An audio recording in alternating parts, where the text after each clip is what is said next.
house and how many different groups, there's lots of different groups here today that are all interested in using this space rather than just having it demolished and chipped for biofuel or something.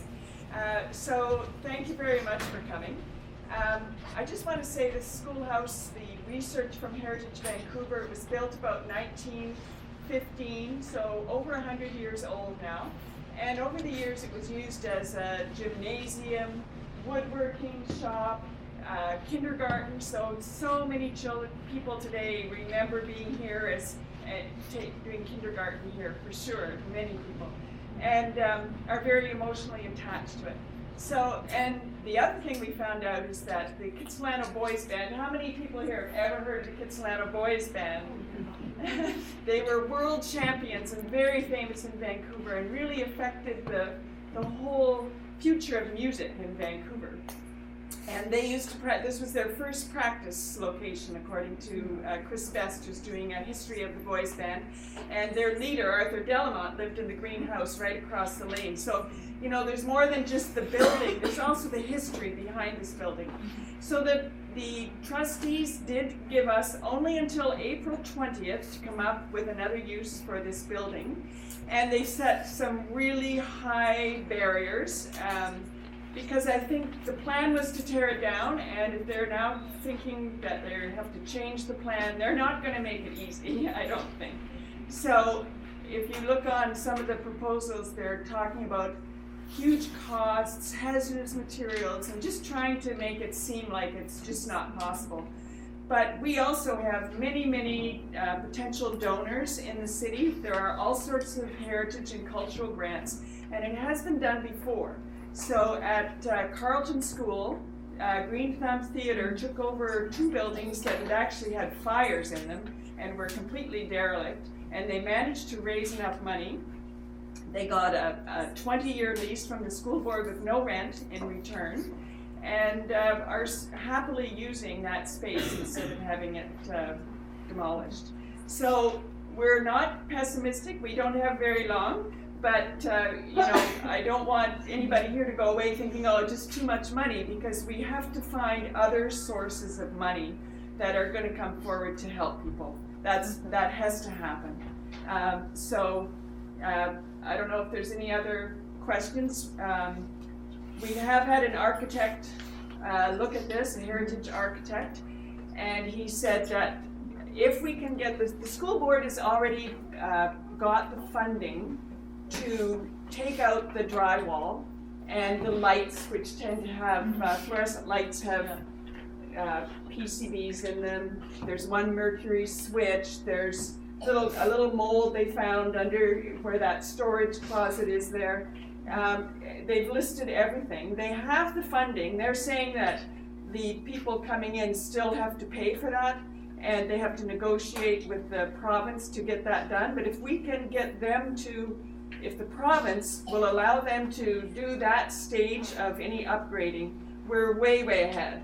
And the architect said that from there on in, it's even that he didn't see as a huge obstacle, but from there on in, you would probably put a new foundation underneath.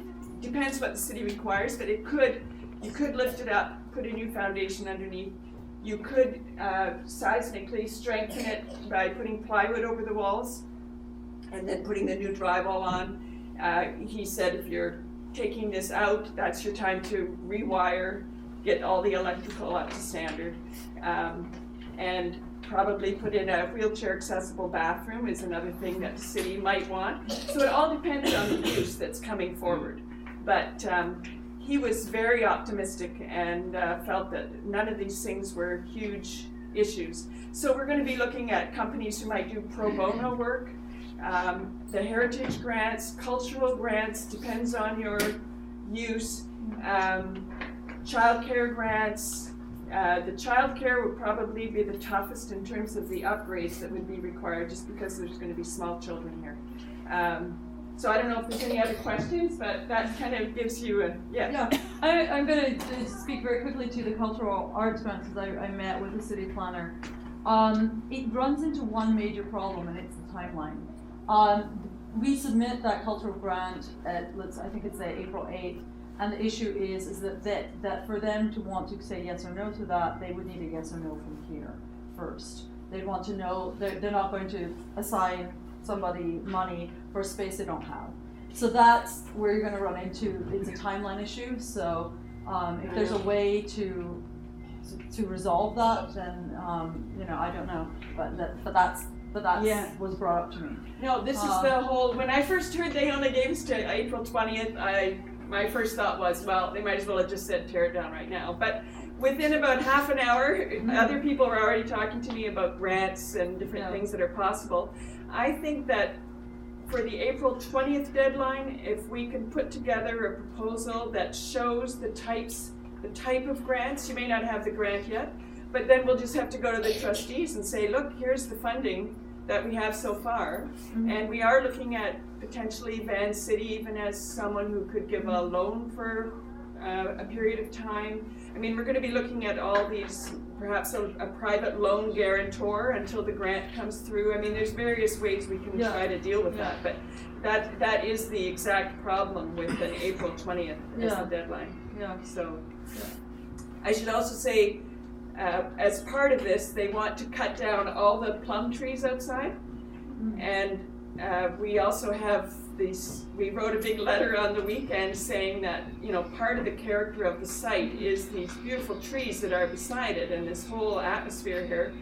And they are meeting, city is meeting on later this week, and they are going to revisit the whole issue of the lane widening. So that's why that petition, I don't know where that petition is right now. But anyway, if you can sign that, it includes that we also want to keep the trees, because the city said to us, if you can show that the neighborhood supports keeping the trees and not paving this whole area. What's really sad about this is that what they have on their plan for this very spot is 3 parking spots. So, it's just, you'd think we were past that in this day and age, but no, we're still tearing down heritage buildings and putting up parking lots. So, anything else? Anybody else?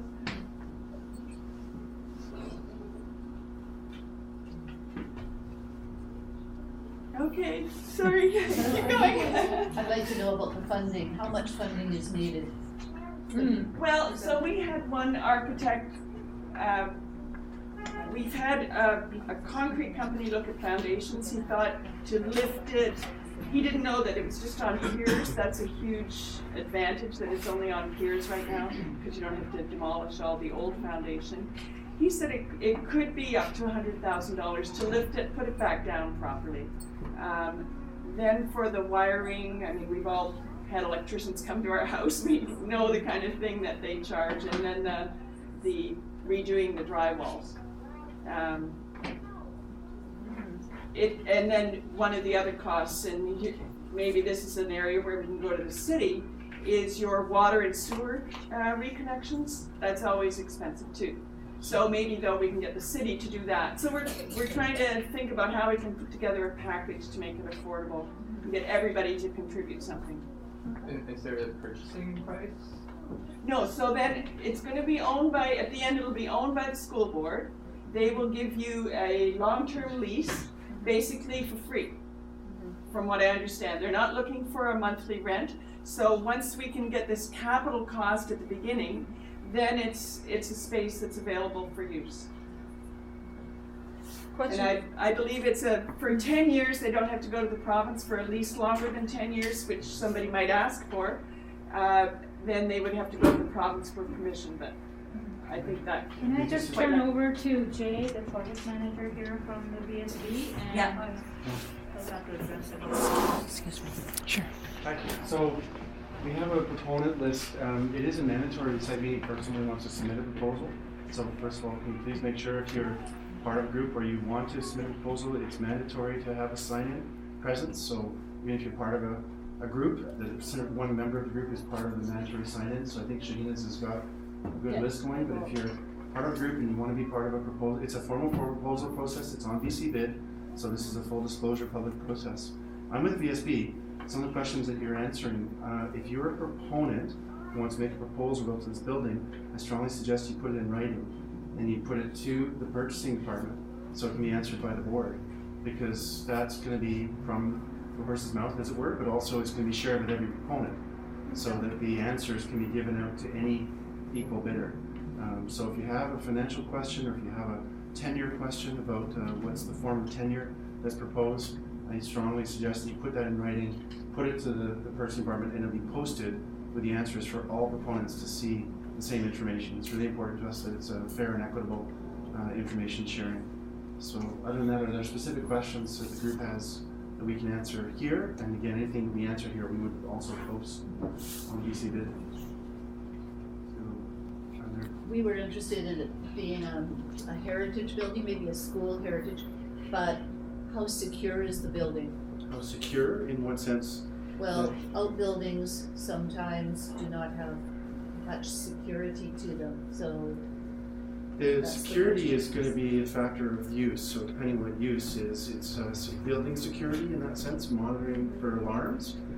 That'll be dependent on the user, and you have, with permit electrical, you can put whatever you need in. That's not really a building code issue per se. Presently, it was tied to the old school, and so it was not an independent alarm. It's on its own alarm now, because the old school was taken down, but that's a temporary fire alarm. So fire is a little different than security. Fire, you'll be held to whatever the provisions of the code are, and it'll be specific to use. So depending on what the use is, that'll set the bar for your conditions for alarm. It can be made to be brought to code in terms of whatever the use is. So in the staff report, when it came forward, it said that it would be tied to the school's fire alarm system? That they put that in as a depending on cost? use, because the building that's there now is a new address than the old one. This building is addressed to West 6, which was the old building. The new building has a different municipal address, so it'll just have to be sorted out. It's on the same piece of property, right? So unless it got its own new address, which it likely can't have a municipal address because it doesn't face any streets, it faces a lane. So if it doesn't have a municipal address, it would have to be tied to the school in terms of fire. That's a fire issue, and I'm not the city, so that would be coming from the city. But again, it'll be dependent on use. So if it's a use that can share the fire alarm, it'll be tied to the new building. Some uses can't share the same fire connection. Question about zoning. How is it zoned as, I guess then that kind of answers the same question, it's zoned as school property as It's well for the RS1, purpose of. and schools fit in RS1. It's a residential zone, Okay. RS1, but there's the board's expectation is that someone coming in will come in with compatible use that would fit within the zoning that's there. Right. And there's lots of options of things that fit within the zoning. Okay. But the site is RS1.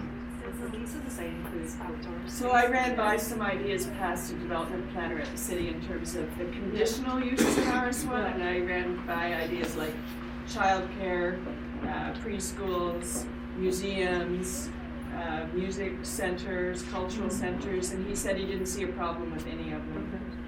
There's a Child long list. advocate, I put in all sorts of stuff. Schools are conditional use in RS1, Okay. for instance. It's already a conditional use site. Yeah. And I should say, we do have a development planner at the city and a heritage planner at the city who both have emailed us saying they are absolutely committed to do absolutely whatever they can to save the schoolhouse. So and they've already given us the heritage architect and are trying to help us in every way that they can. Will they do an SOS? Pardon? Will that person do an SOS?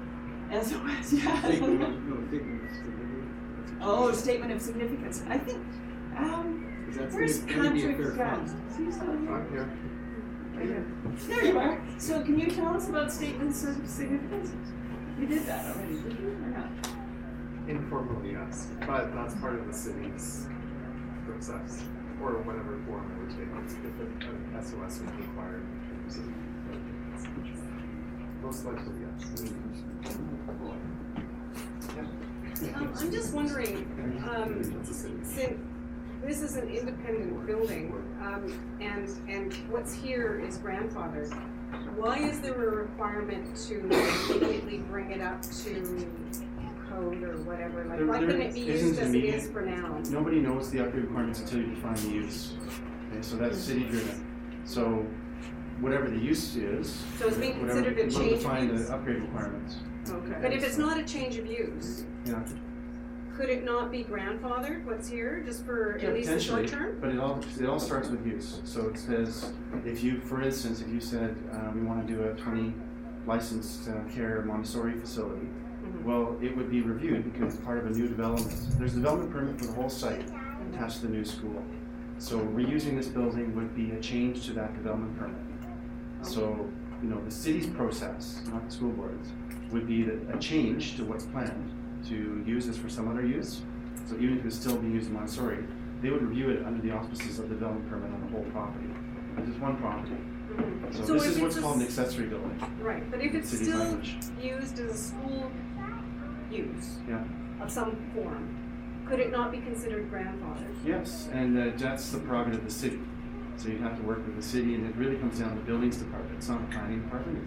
It's a level building code application for buildings, and all of that can be worked out. But it all starts with use. So if you said museum use or childcare use or whatever it is, that would define potential upgrade Yeah, requirements. so if it was a school use, potentially it could be grandfathered, at least temporarily, until such time as they've got the money to do a renovation. The city would define that.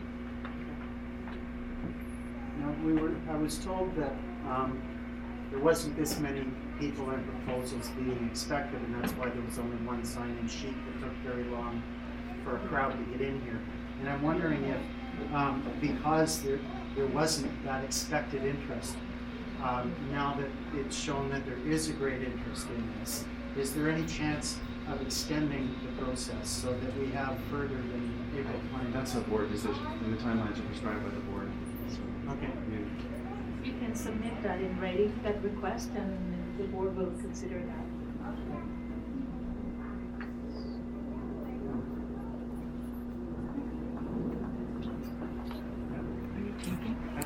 So does the school board have any specific funds it needs upfront for when it even talks about the upgrading? To do with the project or, in what sense? well, to do with sort of a change of scope of the project? That this was gonna be demolished and now it's not gonna be demolished, are there funds, are there fees? There's an It's all in the document. Yeah. It's in the- It's $165,000. $165,000 is expected from any proponent at this point.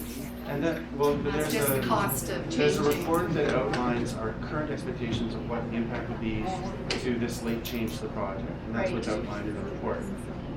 Again, Is that depending what something comes that could forward. be negotiated? Yeah, obviously that would form part of your proposal, is how you deal with that.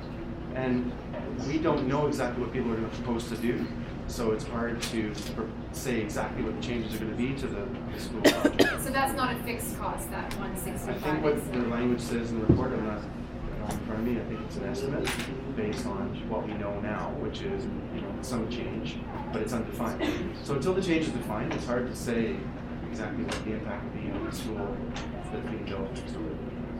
So everything starts with use. So if there's a proposal for use, that'll define your upgrade requirements, that'll define how it relates to the school, that'll define, someone asked about attached land area, all of that depends on what the use is proposed. Sorry, I think the document says the maximum cost could be up to 165, basically. But there also is language in there that says that the proponent, whoever's accepted,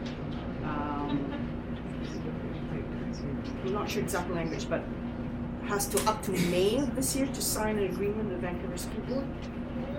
I'm sorry, I'm not up on the details of the dates. Okay. Well, because I'm just saying, so are you expecting that I think that's referring to the lease agreement, to some kind of. Right, but it doesn't mean that they need to occupy the space by May.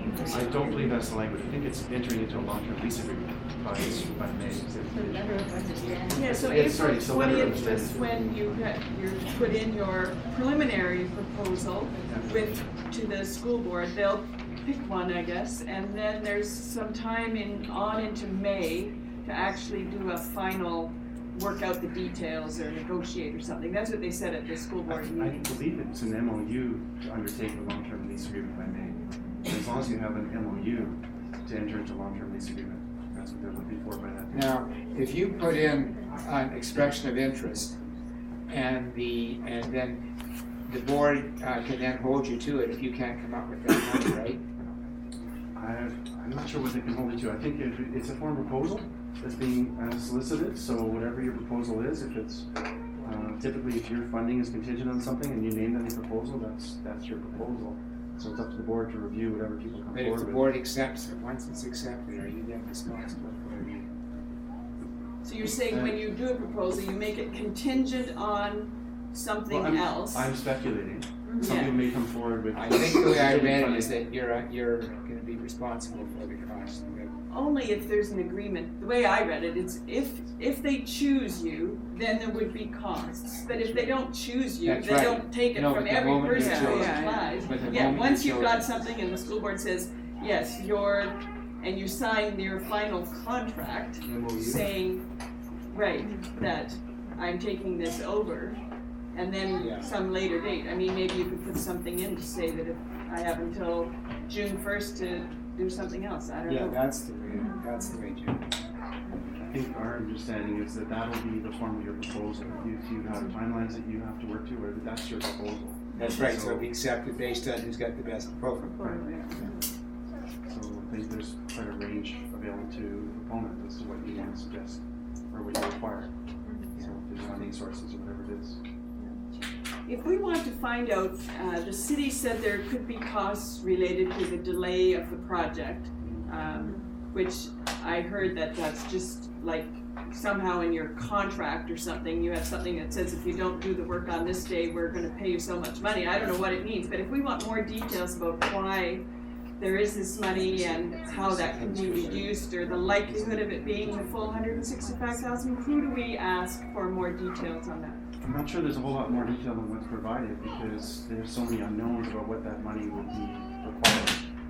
It's going to cost more. Right now, this was part of a contract with the general contractor, which has assumed timelines. It says they're going to be delivering the school in July, it'll be complete, and then they're done. And a delay in this will impact that, and it either means potentially contractor coming back several times or extending past July, which is, if this was a reuse potential, will for sure extend past July. And there's all the associated works, which are the city's lane works, right, which is a very significant dollar. So to do that in pieces or to do it later, that's a significant dollar to the project and putting in a new school. So that's where those dollars lie. But the contract was signed almost 3 years ago with the general contractor based on assumed timelines. So changes to that contract will introduce costs.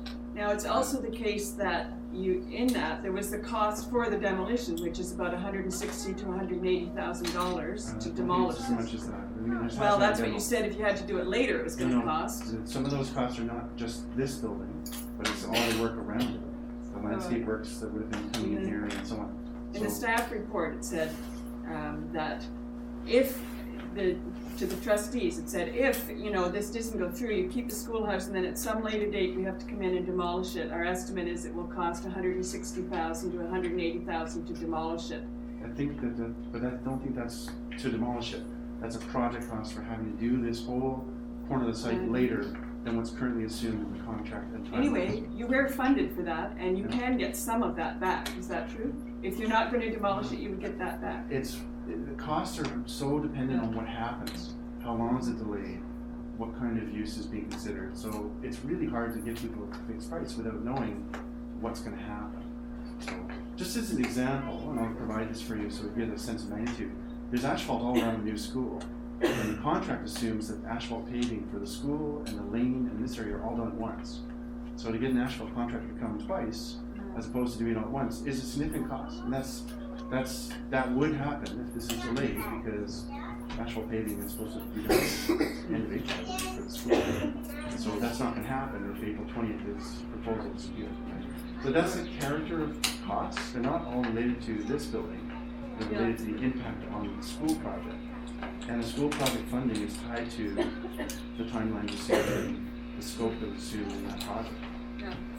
So that 165,000 is on top of the 100,000 or that we made. That's right. Yes, that's what I'm thinking. 270. So But it's an it's estimate, and I believe it's worded that yeah. way carefully in the report. It's an estimate because we don't know what's going to happen. This is going up to another trajectory, and we don't know what the proposals will say, and we don't know how long it may be before this is resolved. So it's an estimate, Yeah. sure.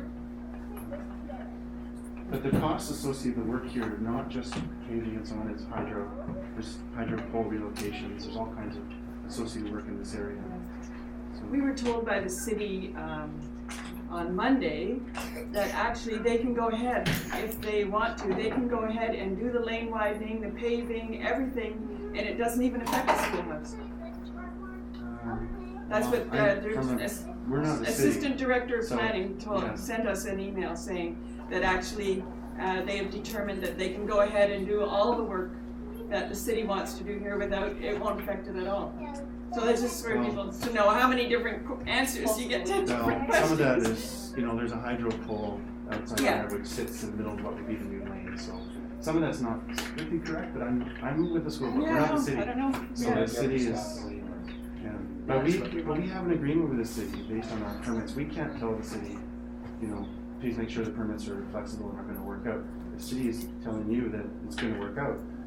We just can't promise that, we're not the city. Right. So yes, everyone's optimistic that it should work out, but unfortunately, we're not the city, and like your electrician story for your own house, permit changes could really impact the school and its occupancy, including hydro and so on. We don't control hydro, and we don't control the city. So all we can do is say what's required. And if on April 20th, so no one comes forward, you still have the same costs of delay, There whether would be someone delay in comes what's forward or currently not. seen.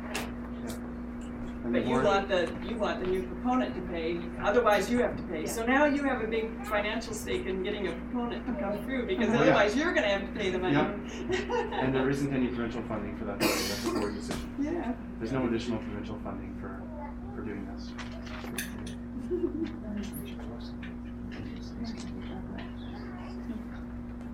So just again, for people who have these questions that could impact a proposal for anyone, I would really encourage you to put them in writing so that all the proponents have the same answer. It's important information.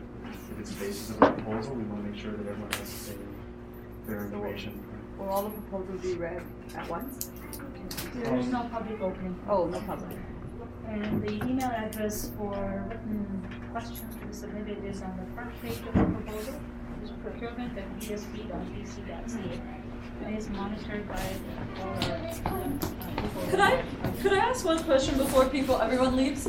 If there are people that are actually interested in working in partnerships, would they be interested in, because there was one of the things that people talked about was the potential for small groups to work as partners that may be able to share space that, in a way, that could work out for both. But if people are interested in that, perhaps there's a way of signing that up or disconnecting. I have some paper here, so if you want to make up a list, Yeah, anybody who wants to work further with anybody else that's already. That's open to partnerships, and if anyone wants to sign it, that might be a good thing to do.